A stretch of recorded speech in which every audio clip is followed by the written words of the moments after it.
everyone, it's Robin, or Styling Crafts, and welcome to my studio. Happy Valentine's Day! I thought today we would make some heart coasters. And I'm going to use the new half heart template that I received in the February Missouri Star quilt box. You can see I've already removed the paper. This half heart template was made to be used with charm packs. The way I'm going to show you how to make heart coasters today is we're going to end up with two different sizes. This one is 6 inches and this one is 4.5. I'm going to show you how to use up the entire charm pack so we don't have any waste. Now we're making coasters today, but you can just as easily make quilt blocks and use them in any project you want. Hang out to the end and I'm going to give you an additional idea on how to use this same exact project, but to make something different. I'm even going to show you how to do the same process, but to have a two-toned or two-fabric heart. The product that I'm using to secure the hearts onto my fabric is the Heat and Bond Light. This is the purple sewable. This is going to hold my heart in place until I can take it over to the sewing machine and stitch it down. Since I'm making so many of them, what I did is I just rolled out my Heat and Bond. You can see I have some leftovers here. And I cut some strips that are 4.5 inches wide. And then I subcut them into 4.5 inch squares. Now the reason I did that is because our charm squares are 5 inches. So when I put it on the back, this is going to ensure that none of my Heat and Bond goes past the charm square and gets stuck to my nice wool mat. So you can make them at 4.5, you can make it at 4 3/4, whatever works for you. And if you prefer to go all the way up to 5 inches, you can do that also. Just remember that most charm squares have the bumpity edges, so you wouldn't want to have any Heat and Bond beyond that. And if you do, you just have to put down a protective sheet or cover as you're ironing it at your iron station. You just don't want to get Heat and Bond stuck to your iron or your wool mat. If you make your coasters the same way I'm doing, just remember you're going to get 2 coasters for every time you create a heart. I'm going to have all of these coasters, and if I get these finished also, they will all be in my shop by the time this video comes up. My Etsy shop is linked down below in the description box. Just in case you want a coaster, but you don't want to go through the whole process of making them. These are really easy, and it's a great beginner's project. So I'm going to take my charm square over to my ironing station, and I'm going to take the Heat and Bond and I'm going to iron it to the back. Now the Heat and Bond has paper on one side that we can draw on, and it has, you see all that shiny bits? That's the glue. It's like a web of glue on the back, and that's what's going to hold it to the fabric and then the fabric to our background. I don't worry about measuring anything because this is 5 inches, this is 4.5, or whatever number you've chosen, and I find that I can just eyeball it.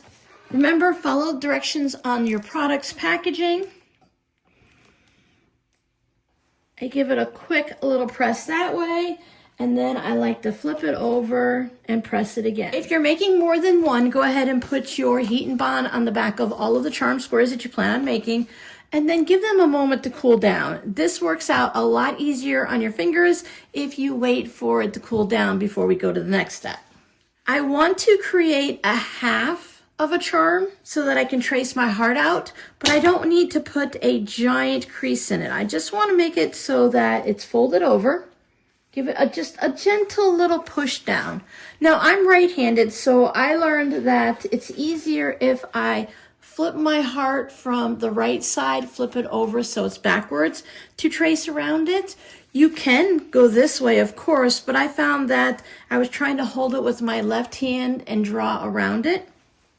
I'm going to cut mine out with scissors, but if you have a 28mm or an 18mm rotary cutter, you can carefully cut around it. But I found it is just super easy to trace it with a pen, not a heat disappearing one, just I'm using a regular pen. This one happens to be a Papermate Joy. I love Papermate pens.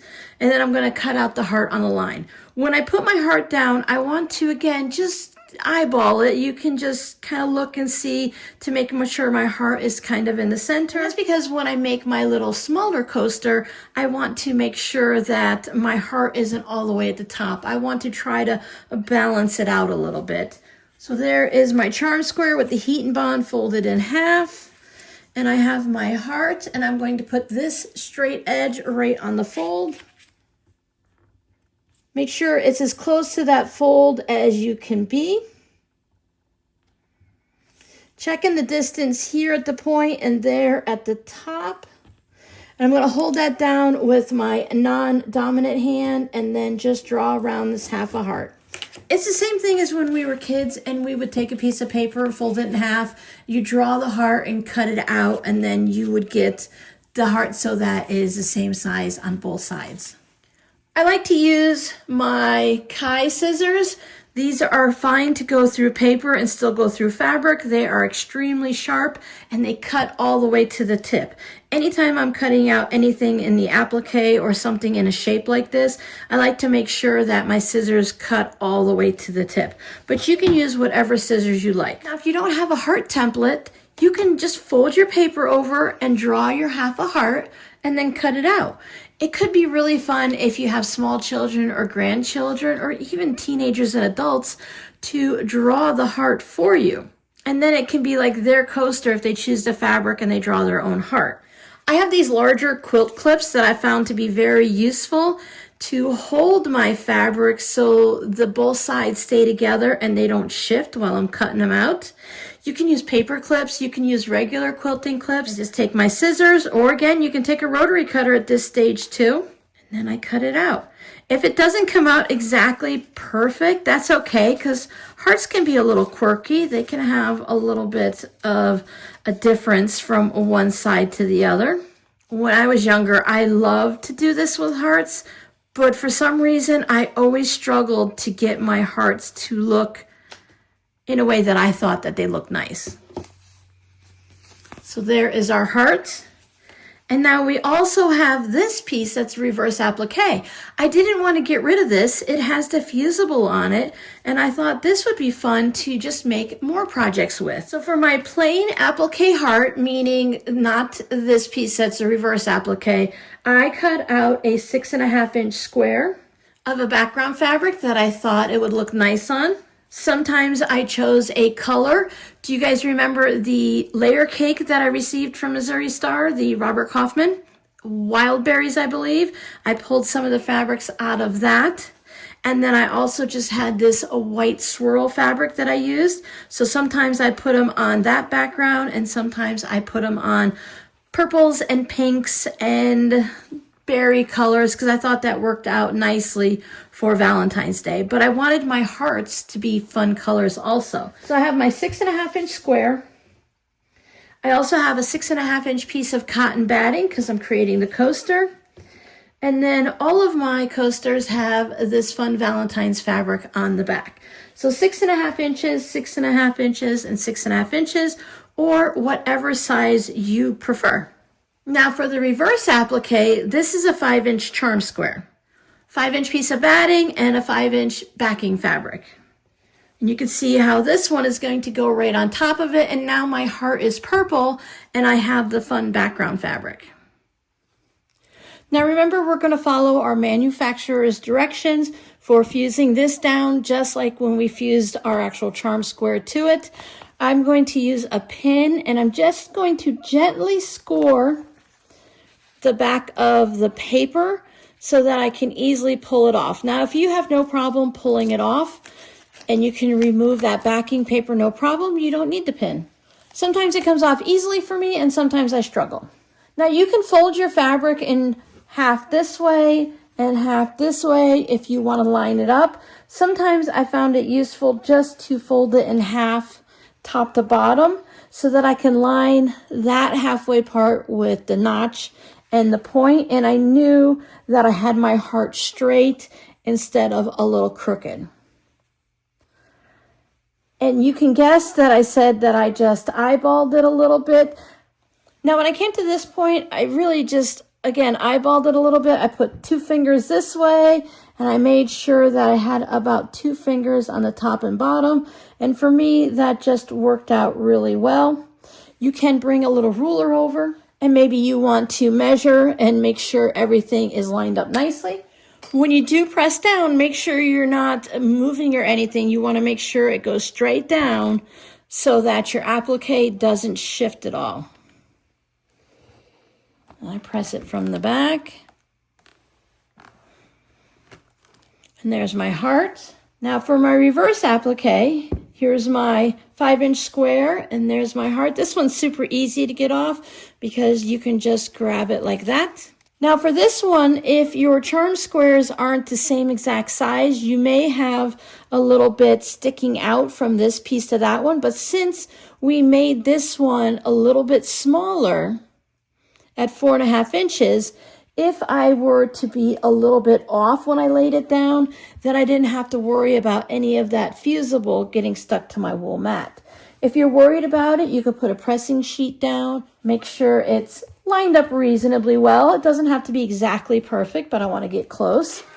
And then you want to be careful because you have that point that comes down. So I just gave that a quick little press to settle everything in place.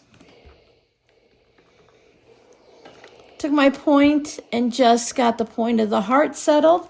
Then I can flip it over and press from the back. Make sure everything is nice and flat. Now I chose to have mine with the top of the coaster and the batting, and that's what I'm going to stitch through and make it look like it's been quilted. You could stitch through all 3 layers, but then you would need to add some binding to it like you would a regular quilt. If you look at my coasters, I just did the stitch and flip where I put right sides together, stitched around, turned it from one spot, and then top stitched. So I don't have any binding on these coasters. I did add some pins to hold everything in place. This is where my heat and bond is, so I put my pins on the outside of it because this is thicker to put pins through, and again, I didn't want to leave holes in it. Now for this one, the heat and bond is on the pink with the white hearts, so I put my pins on the inside, and it is just holding my batting in place. Now when you take it to the machine and you go to stitch down your applique hearts, you can just use a straight stitch or a satin stitch, or you can use one of the fun stitches that are on your machine. Most of us don't use those fun novelty stitches very often, the little fancy stitches, but for small projects like this, they could be fun. So if you see on this one, I just top stitched a little bit less than 1/4 inch all the way around my heart. And I did the same thing for this one, but since this is a reverse applique, this part is the part that I needed to stitch down. So I needed to stitch on this section, because remember this pink here is 1 charm square. Or you can have a little bit of fun and use one of your fancy stitches to stitch down your heart. I did use matching thread for as many of the coasters and the colors of the hearts and such that I could. So it's a little bit more difficult to see those fancy stitches, but I just followed around the heart depending on what I was doing. Sometimes I stitched on the background and sometimes I stitched on the applique. Now if you want a little variety, let me go ahead and show you how to make these 2 colored hearts. The process is very similar. What we're going to do is we're going to start with 2 charm squares. Now remember, when you're making these hearts, if you're doing it for a quilt, you can upgrade to whatever size. Maybe you want to use layer cakes.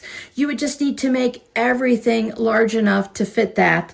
And of course, you would need some of the larger templates. Now, Missouri Star does have heart templates that are the larger ones, and it has that little heart cut out in the center. So you can always go to their website and check that out. My affiliate link for them is down below in the description box and in the pinned comment. I'm sorry I don't have a discount right now, and I also don't receive any type of a supportive income from them. They just sent me these fun goodies to try out. So for this project, here are my 2 charm squares. I'm going to put them right sides together. Now, if you have fabric that's directional, you're going to have to make a decision which way you want your fabric. Mine is not. I'll take this over to my sewing machine, and 1/4 inch on this side and 1/4 inch on this side. I always use a 2.0 stitch length, except for when I'm stitching around the outside of the coaster and top stitching it. Then I do a 2.4 because it's a little bit thicker. So we'll stitch here and stitch there. So you can see I've stitched down on the left side and the right.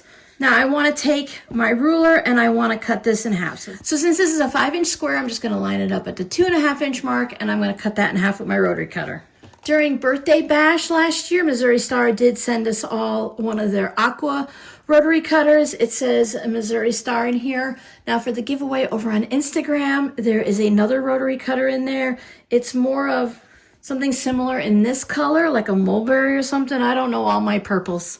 I just know I like purple. And it has some funny little sayings on it. This one just says Missouri Star.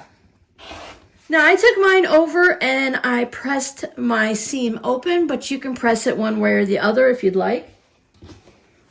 So there's our 2 half charms, and you can see I pressed it open. Now, for whatever reason, maybe I didn't measure my charm squares to make sure they're exactly 5 inches, but mine did not come out exactly the same size, and it still worked out fine. You can see I have a little extra on each side. Not a problem. The only thing you want to pay attention to is the one that's a little bit smaller. When you go to put your heat and bond on, just make sure that it's not going to stick out past your fabric anywhere and get glued to your ironing board. So I'll go ahead and put both of my sheets of heat and bond down. So you can see on these that I put both of them on the same way when I did my heart. I wanted to do opposites and then I totally forgot, but I'm going to fold it right here. Now my heat and bond's going to hold that stitches together. If you want, you can press it to the side, but I felt very confident that it was going to be okay and held together between just the stitching there and also the heat and bond. Plus I'm going to stitch the outside of the heart, but you do whatever works the best for you. So for this one, when I trace it out, I'm going to put my heart on top of the red. And when I do this one, I'll put the heart on top of this turquoisey aqua color, and let's see if it makes any difference. There we go, we have the mirror image. Now if you can see right there, it's kind of bubbling up a little. That's because I folded it in half when I had the heat and bond on it. It's really hot from the iron. So when I went and I took it and I gave it another press, you are gonna see a bit of the seam right there. But once you get it onto the heart and your background and the batting and everything, it'll be fine. Just don't press too hard. And if you don't like that, it doesn't look right to you, just go ahead and press the seam to the other side. But now I have the mirror image hearts, and I also have the same thing for my reverse applique. And I think that's really fun. Now at this point, you would just do it the same way that we did all of the other hearts. So let's head over to the machine and I'll show you how to stitch both of these.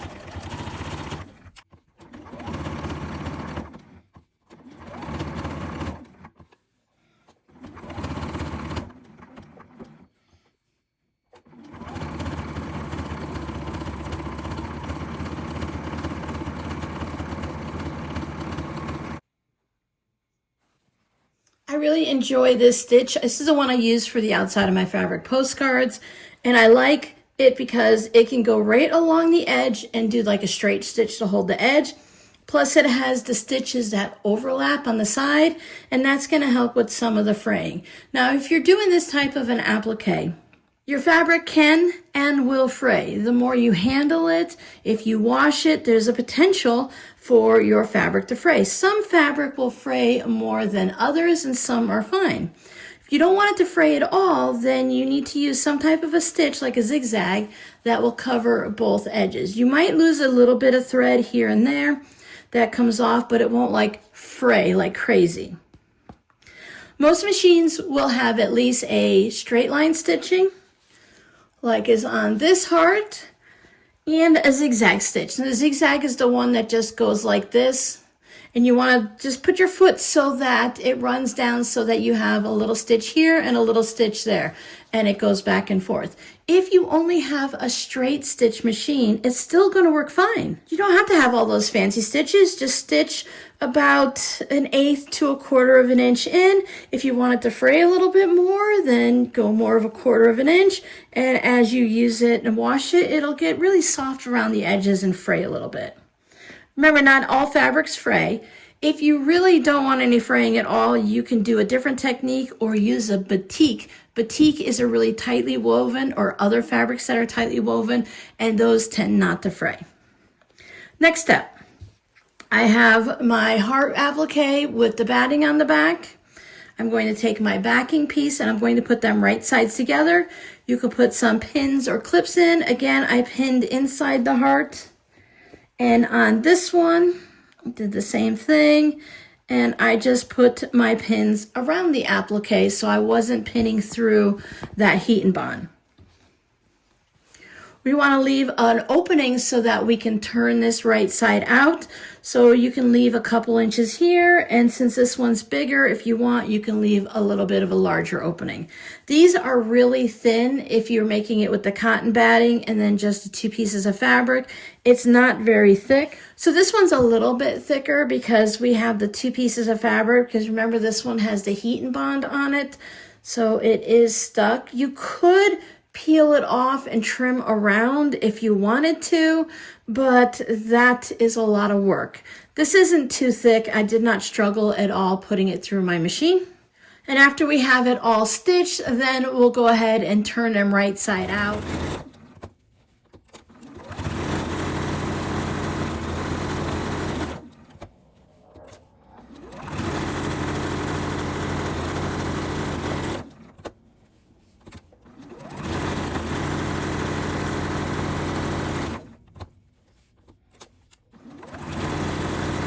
Now, when I made those coasters, I did use the red polyester thread that Missouri Star sent me in my February box. I did try that out. I like the nice shine to it. I don't normally use a polyester thread. I generally stick to 100% cotton, but this did go through the machine nicely. I have a Juki and it didn't have any problems with it. The coaster is not going in the microwave. It's not going to have a hot pad on it. I don't have to worry about thread melting or anything. So it worked out fine. I didn't worry about it. When it came to the top stitching, I did match the thread to the coaster of the background fabric here, but you could use whatever you want. It's not that important. But if my stitching along here, when I top stitched it closed, if it got wobbly at all and it had the matching thread, it doesn't stand out as much. If I were to use a white thread on this dark, I guess like mulberry purple or something, then it might have stood out a little bit more. When I stitched around, I used a 1/4 inch seam allowance and I stitched all the way around, leaving my opening right here for turning it. We're going to trim the excess in the corners here, and that's just going to allow us to get a better point. If you leave a lot of fabric in there, you'll really get a rounded corner, so this is helpful. You want to stay a couple threads away from that corner or the intersection because you don't want to cut your threads.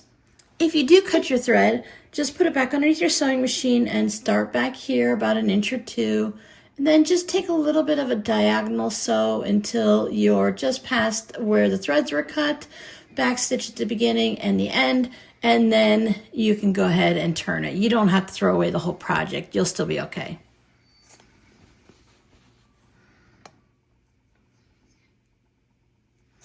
If you took a large seam allowance, you can go ahead and trim it down, but I wouldn't trim here in your turning section because you want to have that extra to turn it under to make it easier. If you cut it really tight and really close here, you won't have much fabric to tuck in. Next step is to turn them right side out. If you left a 2 to 3 inch opening, then it should be really easy to get your fingers in there. Maybe if you're working on one of the smaller ones, you might need to use some hemostats. I like to go in and grab a corner. Don't pull too hard here, even though we backstitched at the beginning and end of our stitching line, it really still could be easy to tear the stitches.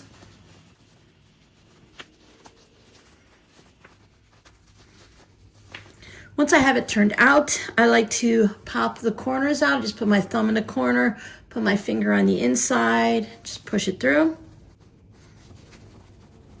I like to use a combination of a large crochet hook that has more of a rounded tip and not a sharp point. And then this is Flamingo Toes. It's a little point turner.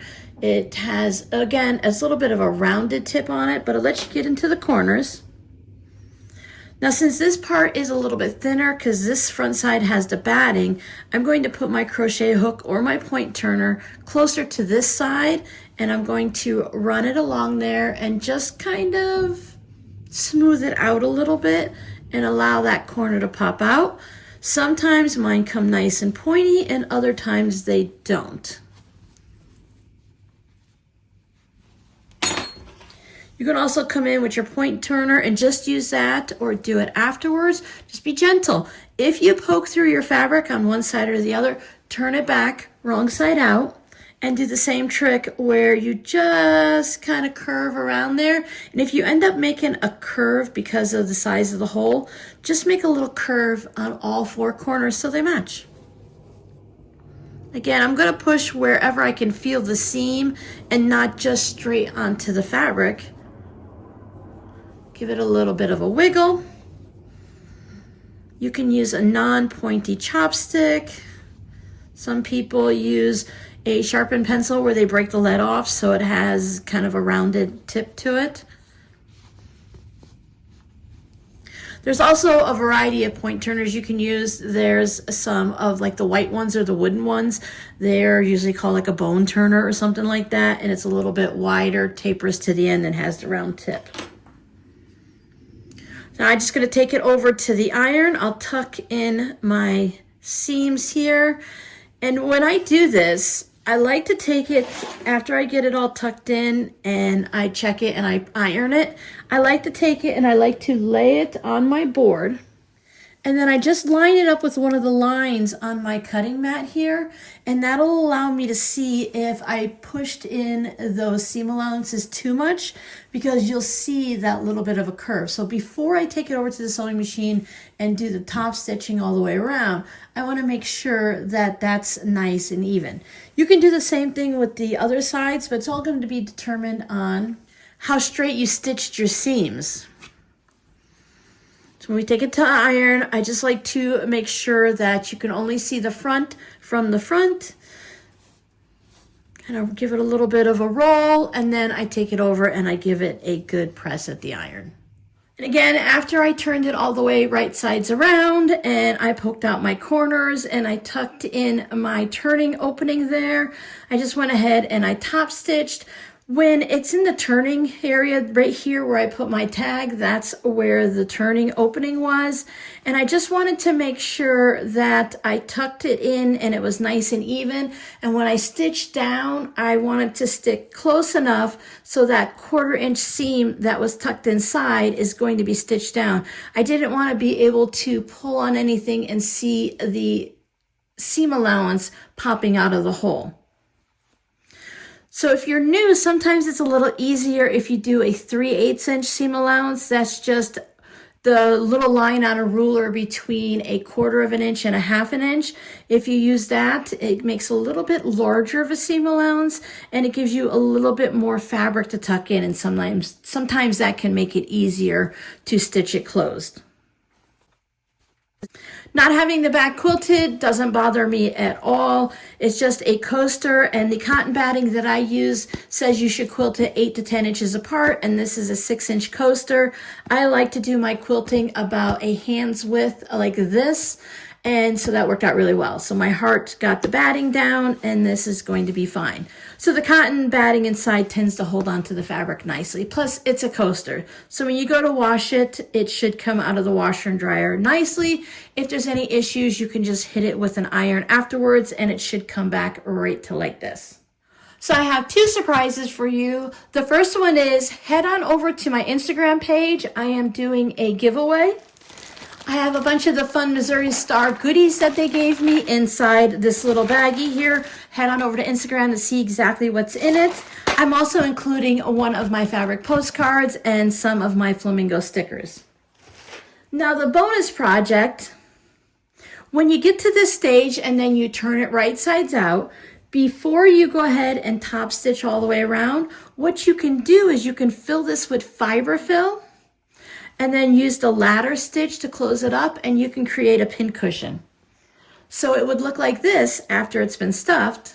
So whether you want to make a coaster or you want to make a pin cushion, you have multiple ways to use your charm squares and our half heart template. So a huge thank you to Missouri Star for sending me this wonderful February box of goodies, and a big thank you to you guys for hanging out with me and for supporting my channel when I do have partner type videos like this.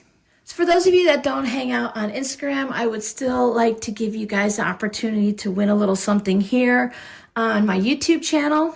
To join in on these giveaways, you need to follow me here on YouTube and also Missouri Star. And when you go to Instagram, you'll have to follow the rules there, which includes being a follower of my channel on Instagram and also Missouri Star. I'm going to put the partner or affiliate link down below in the pinned comment. But I'd like to also give away 2 of my fabric postcards here on YouTube. If you just use the word postcard in your comment, when I draw the winners over on Instagram in about a week, I'll also draw the winners here, and then I'll let you know by commenting under your comment that you've won a fabric postcard. So for now, what I'm going to do is I'm going to put my little heart on all the comments that I've read. You'll see my little flamingo picture on your comment, but I'm not going to answer any of your comments unless you have a question. 1, there tends to be a little bit too many comments for me to answer all of them.